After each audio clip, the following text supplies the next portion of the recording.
Alors bien sûr, Salut tout le monde, c'est Actu YTB2. On va regarder une story de Bassem qui va parler au sujet de l'élection présidentielle et du conflit en Russie et en Ukraine. Et après, je vous dirai mon avis. N'hésitez pas à mettre un pouce bleu et à vous abonner. alors bien sûr, coup d'arrêt ou coup d'épée dans l'eau des élections présidentielles.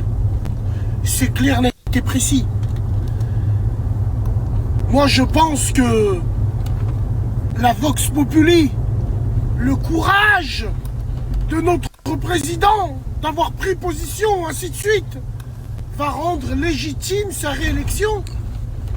Ou carrément, les élections seront peut-être reportées. Parce que nécessité fait loi. Au lieu de se scinder en plusieurs partis, faisons front avec notre président. Peu importe ce qu'il est, nous sommes Français avant tout. Putain de merde. Waouh, quel timing parfait. C'est un coup de maître. Et peut-être que je pourrais pas être candidat. Peut-être que je devrais faire des choses dans la dernière année, dans les derniers mois, dures, parce que les circonstances, et qui rendront impossible le fait que je sois candidat. Je n'exclus rien. On a vécu des choses qui étaient absolument imprévisibles. Donc je ne prévois rien. Donc oui, concernant les élections, comme on a entendu parler au journal, on ne peut pas se mettre corps et âme comme candidat à débattre, à proposer son plan, à faire des tournées. Ça prend du temps, une campagne présidentielle, et à la fois s'occuper à l'ONU, à l'OTAN, du dossier ukrainien qui va au-delà de l'Ukraine, bien sûr. C'est aussi un dialogue avec les alliés de la Russie, pour tenter de convaincre aussi les alliés de la Russie de lui mettre la pression, tout ça. Et aussi le fait, là, il dit indirectement que il ne sait pas qu'est-ce qui va se passer. Et on ne sait pas qu'est-ce qui va se passer. Par exemple, si demain, la Russie envahit la Lituanie, l'Estonie, par exemple, ou la Roumanie, ou la Pologne. Bon, la Roumanie, Pologne, c'est moins probable, mais la Lituanie, l'Estonie, tout ça, c'est probable. Donc si les Russes interviennent là, et la Lituanie, l'Estonie, c'est des pays de l'OTAN, donc c'est des pays de l'Union européenne, donc l'OTAN sera obligée d'intervenir. Ce qui fait que la France sera obligée d'intervenir, ou même la France peut intervenir si elle juge nécessaire. La France peut intervenir. Dans tel cas, si la France rentre en guerre directement ou indirectement à travers l'OTAN et l'Union européenne, les élections pourraient être reportées. Et donc la démocratie, c'est bien en temps de paix, où on peut avoir le temps de débattre, de faire une campagne électorale, tout ça, mais pas pendant une guerre, par exemple, pas pendant un conflit. Donc Emmanuel Macron, je pense qu'il évoque ça. Donc c'est possible, on ne sait pas, on ne sait pas de quoi demain fait. Si la Russie envahit un pays membre de l'Union européenne, comme la Lituanie, l'Estonie, qui sont proches, attention, ils sont proches historiquement, linguistiquement, culturellement de l'Ukraine.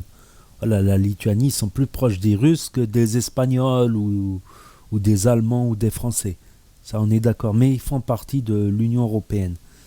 Il y a aussi ce sentiment de voir qu'il y a une partie du peuple ukrainien qui s'est battu pour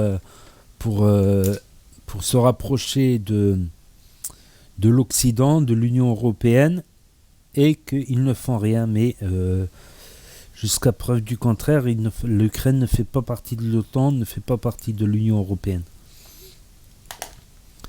Donc, il y a eu la menace nucléaire, voilà, à peine voilée, de Vladimir Poutine, mais les pays européens, des pays européens ont la bombe atomique. À savoir que niveau atomique, les USA ont un avantage parce qu'ils ont beaucoup plus de moyens. Ils ont beaucoup plus de moyens que les Russes d'envoyer de multiples bombes atomiques à partir de différents points du globe et à travers les sous-marins nucléaires aussi. Bon, la Russie en a aussi, mais il me semble, à une époque, si je me trompe pas, ils en ont beaucoup moins, ils ont beaucoup moins de capacité que les USA, voilà, en cas de guerre atomique. Donc, oui, ça nous a surpris, cette guerre, donc... Après, c'est pas le charisme qui fait gagner une guerre, je le rappelle, c'est pas le charisme, c'est les militaires, c'est les caporaux, les colonels, les généraux, le maréchal, c'est toute la hiérarchie militaire d'en bas jusqu'en haut. Donc une guerre ne se gagne pas avec le président, c'est un représentant. Il peut prendre des décisions si elles sont approuvées par le Parlement, le Sénat, mais aussi d'un point de vue militaire si elles sont approuvées par les généraux aussi. Les généraux ont leur mot à dire aussi, bien sûr. Donc un président n'est qu'un représentant. Voilà, qu'on se le dise bien. Le charisme peut aider à galvaniser les troupes, attention. Un président charismatique peut aider à renforcer la motivation des troupes, mais c'est pas tout. C'est pas tout. Voilà, le conflit, il vient de commencer. Comme j'ai dit, c'est très démesuré point de vue militaire. Parce qu'on sait ce qu'a l'armement ukrainien. C'est très démesuré par rapport à l'armement russe, que ce soit surtout par le nombre. Donc n'hésitez pas à me dire ce que vous en pensez dans les commentaires, à mettre un pouce bleu, à vous abonner, à cliquer sur la cloche. Et je vous dis à bientôt pour de nouvelles vidéos. Merci d'avoir regardé. C'était ActuYTB 2.